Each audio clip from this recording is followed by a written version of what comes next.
Shalom, praise the lord. Bible verse of the day. కీర్తనల గ్రంథము 121 అధ్యాయము 1-2 వచనములు.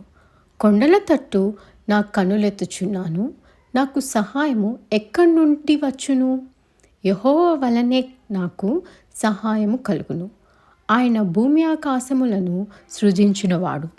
మనకు పీపుల్ చేసే సహాయం ఎలా ఉంటుందంటే ఒక అతుకు మాత్రమే అన్నట్టు ఉంటుందన్నమాట. అక్కడి వరకు సరిపోయేలాగే ఉంటుంది. అదే దేవుని చేసే సహాయం ఎలా ఉంటుంది? ఒక అద్భుత సాక్ష్యంలాగా ఉంటుంది. మనము 5 రొట్టెలు 2 చేపలతో చూసాము. అదే వాళ్ళు ఎక్కడైనా మనుషులతో పెట్టించుంటే అది ఆ పూట వరకే సరిపోయేది.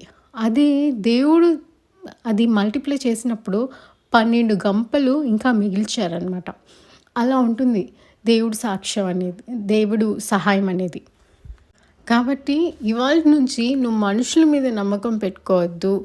వారి సహాయం కన్నా నువ్వు యేసు ప్రభు చేసే సహాయము ఒక గొప్ప సాక్ష్యంలాగా మిగులుతుంది. ఒక అద్భుత కార్యం నీ జీవితంలో జరుగుతుంది.